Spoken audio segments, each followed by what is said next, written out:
A hello to you, Jacob. How has your day been? My day has been pretty good. It's, a little cold. That's why I got the hoodie on. But otherwise, woke up, was watching the markets today. Nothing was really moving just because the Feds are speaking later today. So everyone's kind of waiting for their decision about rate hikes. Interesting. Okay. So, what action will happen tomorrow then? Yeah, most of the action will either happen overnight and then possibly tomorrow morning or in the Mhm. long term next week, is what a lot of us in the stocks campus are thinking. Cool. So, since you mentioned Stocks Campus, let's get straight into that then.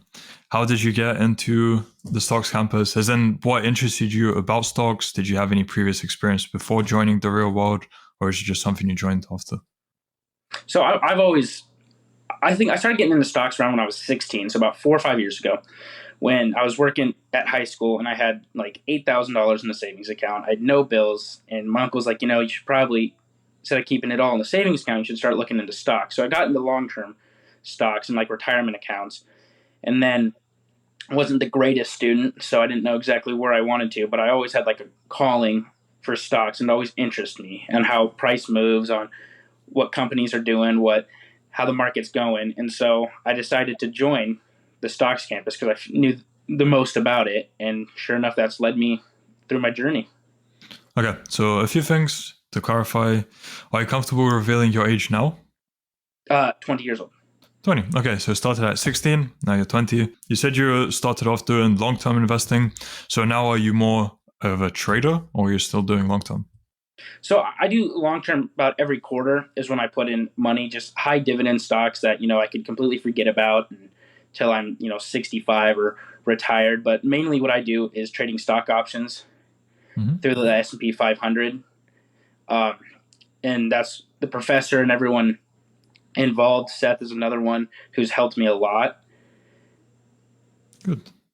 Okay, so stock options. Did you know stock options before you joined the real world or was that completely new to you?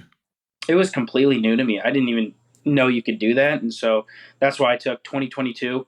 When I joined in August, I took the majority of that, just months of just paper trading with demo accounts, with simulated money, learning, listening to everyone who's making all this money, and watching what they're doing and saying, versus because at the time I was working a normal job, I wasn't making like $13 an hour, and so I'm seeing these people like, holy shit, they're making all this money. So you start watching how the money works and how the money moves. And then now, I'm using the same things I've learned in practice and Hmm.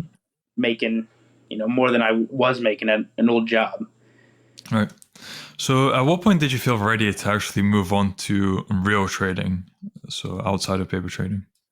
So throughout, like every now and then, my goal was like once a week to, while I was paper trading, to trade with real money. And then it just kind of got like, you could easier to recognize like patterns and opportunities. And so then kind of towards this year, I still paper trade just because it's still practice and I can still work on back testing systems and all that sort of stuff. But I would say February was probably when I really switched over to it, and trading the same, 3, 4 stocks that you do every single day, for me at least, is easier to do so I can watch the same movement every day. Okay. So since you started proper trading outside of paper trading, how much money have you made and in what time span? I made about 10 grand in 3 months. Very nice. As a 20-year-old. Good. So, how has your average day changed now compared to before you joined the real world? The average day for me changed a lot. I used to be, when I was high school senior year, I would say a horrible student. I graduated with like a 1.5 GPA. I skipped a ton of school. I slept in. I didn't do anything. And then now it's like, after getting introduced to Andrew Tate's videos, seeing everyone in the real world, it's like, none of these guys take days off. None of these people, they're hustling, hustling, hustling. And so for me, it's like, I'm not magically going to make more money. I'm not magically going to, get in the scenarios that I want to be in by just saying, oh, it'll come to me. So I decided to take action, waking up earlier, watching markets, being more focused, more disciplined. I cut, video games out. I cut a lot of distractions out of my life. And stop spending money on just dumb stuff I don't need. And so I think that's helped. The real world has helped me overall with my life about that, because I can focus more on this community versus just all these distractions that I was a Mhm. year ago. What would you say was the trigger point for cutting out those distractions? It was it was weird. I moved to a new apartment, the apartment where I'm at right now, and right over there's just $1 million houses, mansions. And so, at the time I'm driving a car that doesn't start. I'm, making paycheck to paycheck. And I'm just driving over and I'm looking at this and it's like, this is the life I want. And of course, these people didn't just, I mean, maybe they won the lottery or something, but that's rare. I mean, these people like focused and made their money in whatever field they did by doing it every single day. And so that's when I realized, like, hey, I need to get a hold of my life. I need to get a hold of what, my life isn't where it's at. And so that's kind of the wake up call I had, where it's like, I don't need all these social media apps that I'm just scrolling through all day. I don't need video games to play for 8 hours a day. And so I focused more on watching stocks, watching, crypto, which I don't invest in crypto, but I like to see how it moves, talking with people, throughout different campuses through the real world. Mm-hmm. Okay, so a bit more technical again. What kind of correlation, or the opposite of whatever correlation is, do you see between crypto and stocks? So a lot of like, with like crypto, a lot of it kind of moves the same. They kind of just, whatever, the government says will put fear in people's eyes.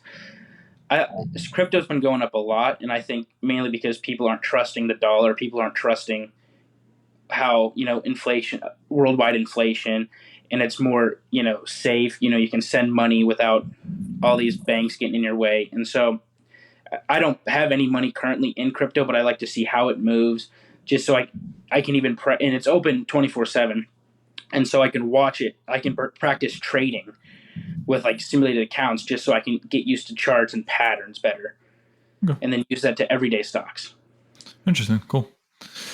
Now, going back into the real world, how different would you say the material has been from what you've learned within the stocks campus compared to what's out there on the internet?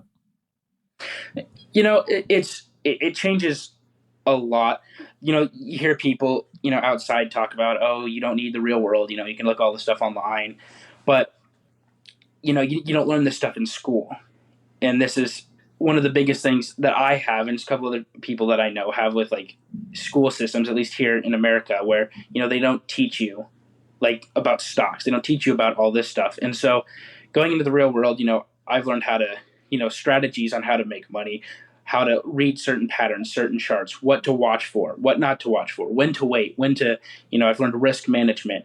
I've learned countless other things. People are making new systems, and you can try those. Mm-hmm. Okay, very nice. And what about the community within the real world? Did they have any impact on you? I don't. I spend more time in the stocks campus. However, I do go to like the main like hub, and I do kind of watch what's happening, chat, just to see what people are talking about. Because even if you're doing, one person's doing stocks, the other person's doing copyright, and the other person's doing crypto, everyone still has the same goal: is to get financial freedom, to become whatever their lifestyle they want to. And so it's good to see like-minded people coming together and talking about how they can be better, how they can do better things with their life, and more important things than all these distractions, or whatever the matrix will call it. Mm-hmm. Okay, cool. And let's go again with stocks. So, what would you say was the biggest challenge you faced when you were first starting out and implementing the material you learned from the real world?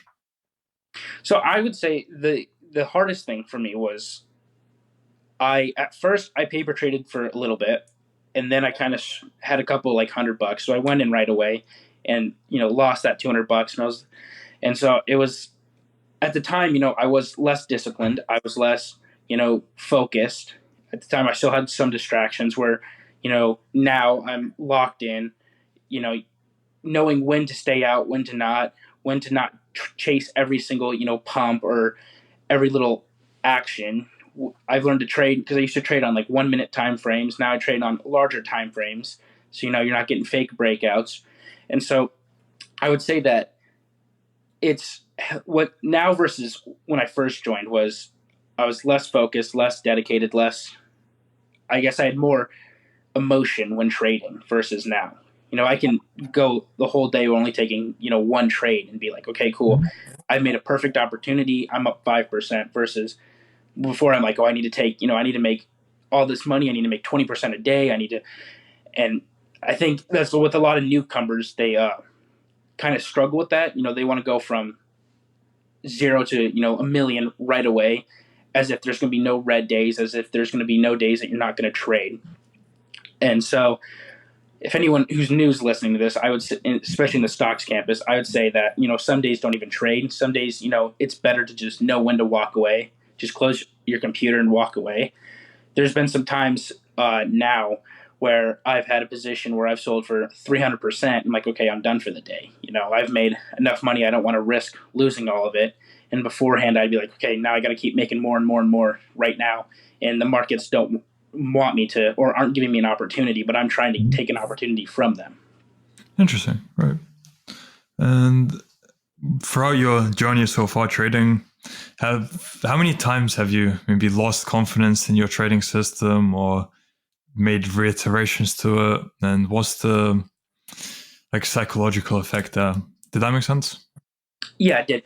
So when I first started, there was always, I would trade for a little bit and then I would, lose money and be like, okay, well, this probably isn't for me. And, a couple times throughout my journey, I've wanted to quit, but it's like, everyone's going to have a bad week or a bad day. And, you're seeing some of the, the most experienced guys who are like, hey, today wasn't my day, And so I learned to just keep moving on and keep moving forward. I could one day lose, 5% the next day. You could have a couple opportunities where your account's now at 15%. And so with me, it's like I had to perfect my strategy. And my strategy was just like, oh, I'm going to have, I'm going to watch these charts for energy sectors, these charts for gas, these charts for banks. And where now I only focus on, the S&P 500 and that's it. Because it's easier for me to watch every single day. I know the action versus, chasing all these different stocks. And I think the other thing that really helped me was when I first joined, the professor and other people would post like when they entered what exact contract would be. And so at the time I would just follow it without even like looking at any charts or anything. Because I'm like, look, if, they're experienced, if they're a captain, they're making all this money. And when I'd lose, I'd be like, okay, well, what happened? And so the professor at the time stopped posting his trades. And so it was all on us. And he did that for a month. And that really helped me because it's like, and I realized that, if the real world were to just disappear tomorrow, at the time I was like, I would know nothing. I'm paying $50 and I'm just copying everyone else. So that's kind of when I focused more into strategies, and they still help you. And, you can ask any question and anyone, 10 people answer the same question and give you, different answers that'll work perfectly for you. Mm-hmm. What would you say have been the three biggest lessons you've learned from your time within the real world? The three biggest lessons I learned was that you're not. You might get rich overnight, but you're not going to get rich overnight. You need to keep putting in the same hustle. You need to keep putting in the same motivation to be focused more. And then I have friends who all they do is just play video games. And at the time, when I first joined, I was sitting there and it's like, dude, you're wasting your whole life. And then that's when I realized it's like, hey, I'm the same person. I'm playing video games all the time as well. And so focus is more, discipline's another one, and risk management, I would say, is the two other biggest ones that I've learned. Mm-hmm. I used to try getting rich, like I was saying earlier. And now, with risk management, it's like, okay, if I risk, 5% a trade and I lose all of it, I've only lost 5% versus if I put, my entire account into this trade and then I've just completely blown my account. So that's also helped me a lot. And, everyone in the stocks campus and in the real world has all helped each other out. But especially in the stocks campus, they all talk about like, hey, if your account's at like $5,000, only put in, 9% per trade and just telling you like what to do and helping you out. And they have different chats, which is amazing as well. Mm-hmm. Yes. So what I've learned from you about stocks is it's about the journey, not the destination. So you can't project, let's say, oh, I'm going to make 10K this month. You just have to take it day by day. Make sure, you're not falling for FOMO like something else. I guess it seems it's better not to have too much of a long-term thing that you're trying to strive for. Just focus on the journey, yeah. So the day to day, and Yeah. get your wins, and then leave it there, and just focus on the consistency of the wins. Okay, cool. What kind of an impact would you say Tate has had on you personally?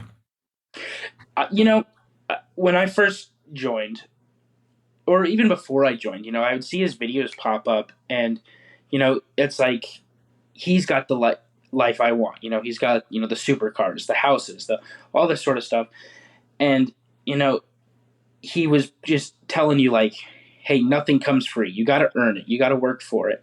And at the time, I think I was really fat. At the heaviest I was like 360, 370 pounds. Now I'm down to like 320. So I started going to the gym more. I started eating right more. I started, you know, focusing more. I cut all the distractions out. I deleted all, social media. I quit, hanging out with people who didn't have the same interests at me or the same mindset.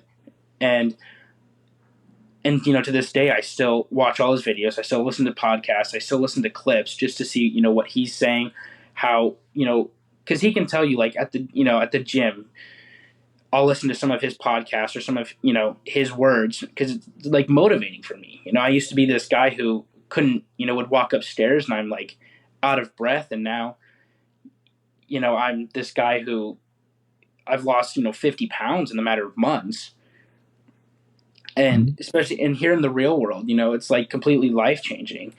You're told by parents and the school systems and all this other thing, like you need to go to college, you need to work 4 years, you need to do that for 4 years, 4 to 6 years, you get your degree, you work till you're 65, and then you can have the life you want. And of course when I graduated, I'm like, I can't get into a college, and I didn't know what my life was going to go. And so he was like, hey, join the real world. I used my last $50, and now it's just changed my life. Mhm. And where do you see your life heading now that you're on this trajectory? you know I don't know where my how high I can go.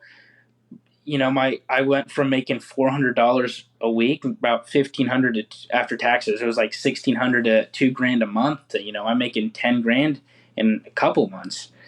And my goal is, as long as I can pay my bills, I'm perfectly fine with that.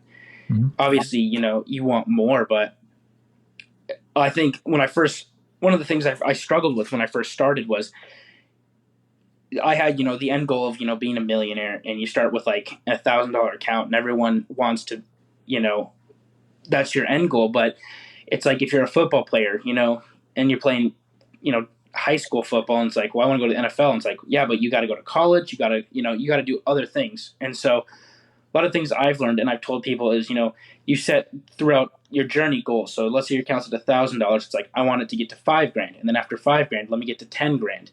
And you slowly start doing that. And so you're not worrying about, oh, I need to take, make this percent every single day so I can become a millionaire by this day. And so it's like less stress. At least for me, it was. I'm always worried, like, I have to get this. I have to get this. Where now it's like, okay, I only have to worry about, making just a 5 grand, and then 5 grand to 10 grand. And so that's really helped me the most, I say, throughout this journey. Cool, very nice. So to end off, for people who are still unsure about joining the real world, let's say they're thinking it's a scam for the $50, what advice would you have to them? My advice would be to check it out. I mean, you will spend $50 going to get shoes. You'll spend $50 going to the mall. You'll spend $50 on stuff you do not need. And in my opinion, I think there's two types of people who think it's a scam. There's the people who they know people are making real money off of it, and this was me before I joined. I kept seeing the videos of all the wins and all the people who are making money and what's happening, how he's changing their lives. I'm like, that's good, but I'm like, there's no way you're making that much money, or you just can't believe that. And so there's those people. And I would say that if you're one of those people who money's getting made here, but you don't understand how or how people are making that much money, you should join to just learn about it. Because even if, let's say, you're in Stocks campus and you're only making $2,000 a month, but your job's like 50 grand, you're still making a $24,000 in extra, income. And so you're spending $50 and you're making $2,000. It's a huge profit. And then there's I would say the other people who are a lot of, my sister's one of them. I have some family friends who are also a couple of them, who think this is a giant scam if you spend $50, but they're also hundreds of thousands of dollars in college debt, because they'll go and get a piece of paper for accounting and be like, okay, now I can trade stocks. And it's like, okay, well, I can pay $50 and learn about stocks. And so I think it's also like the school system forcing the idea of school and college. I know at least at the high school we were at, there was thousands of emails sent a day. There was hundreds of people who were to come from colleges all over the, country saying, you have to come here, you can't make it without a college degree. And so they're brainwashed into that idea. But I would also tell them to, again, check it out too. Especially if you're in college, you can easily rack up $50 on, parties or stuff you don't need, where even if you get in for 1 month and it's not your thing, you at least tried, you at least learned, you at least know what you're getting into, versus, college, where, you have people who don't know what they want, don't know what degree they want to get into. And, they keep racking up more and more debt. And, at the end of the day, there's the ones having to pay it off till they're 65, where, I can spend $50 a month, where that's really, I'll blow that on something else beforehand. Cool. So, Jacob, thank you very much for your time. Thank you for your insights. And I look forward to doing a follow-up with you to see how things scale in 3 months or so. And until then, I wish you all the best. Thank you. Wish you the best as well.